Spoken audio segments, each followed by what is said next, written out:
आप सबको पता होगा कि अब तक 3.25 लाख बेरोजगारों को सरकारी नौकरियां देने की प्रक्रिया 1 लाख से ऊपर की पूरी की जा चुकी है। 1 लाख की प्रक्रिया दिन है जो जल्दी पूरी होगी और वैकेंसीज 1 लाख से ज्यादा की निकाली हुई है। मैं दावे के साथ कह सकता हूं कि पूरे हिंदुस्तान में जितने राज्य हैं उन राज्यों में राजस्थान पहला राज्य है जिसमें 3.25 लाख सरकारी नौकरियों के लिए कटिबद्ध होकर के, संकल्पबद्ध होकर के हमारे मुख्यमंत्री जी और हमारी सरकार काम कर रही है। ये जो आज के मेले लग रहे हैं ये उसमें नहीं है। एक सोच के साथ में आगे बढ़े कि हमारे युवा को काम चाहिए, रोजगार चाहिए, चाहे वो प्राइवेट कंपनी हो चाहे सरकारी नौकरी हो, उस दिशा में हमारी सरकार काम कर रही है।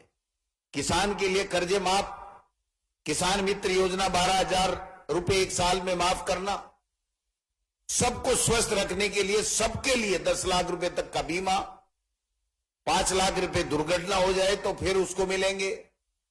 अंग्रेजी माध्यम की स्कूलें खोली जा रही हैं जिससे आगे चल करके ये जो प्राइवेट कंपनी वाले आज आपके पास में आ रहे हैं ये आपको ज्यादा से ज्यादा सिलेक्ट करके रोजगार दे सकें, उस दिशा में हम लोग काम कर रहे हैं। किसानों के लिए अलग से बजट अब की बार मुख्यमंत्री जी ने घोषणा कर रखी है कि युवाओं के लिए बजट, स्कूलें खुल रही हैं, पीएचसी खुल रही हैं, सीएचसी खुल रही है, उपजिला अस्पताल बन रहे हैं, जिला अस्पताल बन रहे हैं, कोरोना में बेहतर मैनेजमेंट हो रहा है, किसान का कर्जा माफ हो रहा है, गरीब का बच्चा भी अंग्रेजी माध्यम में फ्री में पढ़ रहा है, आपके रोजगार मेले लग रहे हैं। यही तो उम्मीद करते हैं हम लोग सरकारों से। एक सोच होनी चाहिए सरकार चलाने वाले मुखिया की कि हम कैसे हर वर्ग को साथ लेकर के सबकी जो दुख तकलीफें हैं, जो समस्याएं हैं, उसका समाधान करें। मैं समझता हूं राजस्थान से बेहतर आपको नजर फैलाएंगे तो नहीं मिलेगी ऐसी सरकार जिसमें इतने काम हो रहे हैं और इतनी शानदार फ्लैगशिप योजनाएं पूरे हिंदुस्तान में चर्चा का विषय बनी हुई है। ये सब इसलिए कि आपके आशीर्वाद से हम लोग सरकार में हैं, तो हमारी ड्यूटी बनती है कि हम ज्यादा से ज्यादा आप लोगों के लिए किस प्रकार से दे सकें। जब केंद्र की मोदी सरकार महंगाई कम नहीं कर रही है तो सबसे पहले आपने देखा होगा कि केंद्र ने थोड़ा वेट कम किया, उससे पहले राजस्थान में मुख्यमंत्री जी ने डीजल और पेट्रोल पे वेट कम किया। किसान का कर्जा माफ किया, चाहे 2 लाख हो कोऑपरेटिव का, चाहे 4 लाख हो, चाहे 6 लाख हो।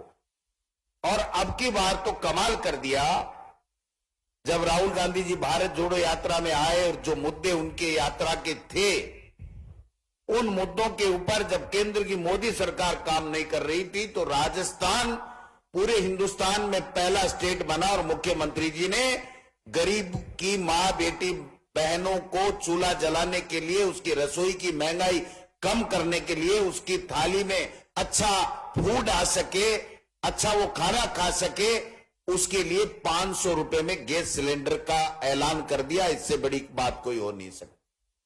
आप 2014 में 400 कुछ रुपए था, उसको वापस ले जाकर के वहां गैस सिलेंडर करना कोई छोटी बात है क्या? कितने हजारों करोड़ रुपए का खर्चा आएगा। लेकिन हमारी सोच है, कांग्रेस पार्टी की हमेशा सोच है, हमारे मुखिया की यह सोच है कि हम गरीब को कैसे राहत पहुंचाएं, बेरोजगारी से उसको कैसे निजात दिलाएं और आपके मेले लगा करके किस प्रकार से आपको बेरोजगारों को रोजगार देने का काम करें। यह हमारी कांग्रेस की सरकार की सोच में है, दूसरी पार्टी की सरकारों की सोच में यह नहीं है। उनके अभी सही कह रहे थे चांद्रान जी, हिंदू मुस्लिम कब्रिस्तान, शमशान, पाकिस्तान, हिजाब, पता नहीं क्या क्या चीजें आएंगी। इससे पेट नहीं भरता भाइयों। पेट तो तब भरेगा जब आपको काम मिलेगा, आप मजदूरी करोगे, मेहनत करोगे, नौकरी मिलेगी, कंपनी खोलोगे, आप काम करोगे, तब जाकर के आपका जीवन स्तर ऊपर होगा और आप अपने परिवार का पेट पाल सकते हैं। तो मैं समझता हूं कि सोच का फर्क होता है।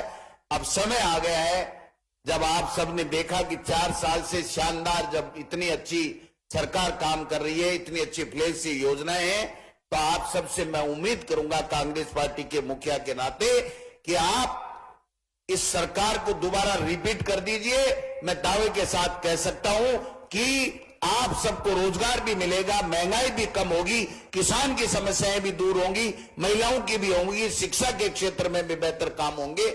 आपने देखा होगा, कभी सपने में भी सोचा कि 218 कॉलेज महाविद्यालय कोई खोल सकता है? अगर किसी ने खोली तो वो राजस्थान के मुखिया अशोक गहलोत जी है।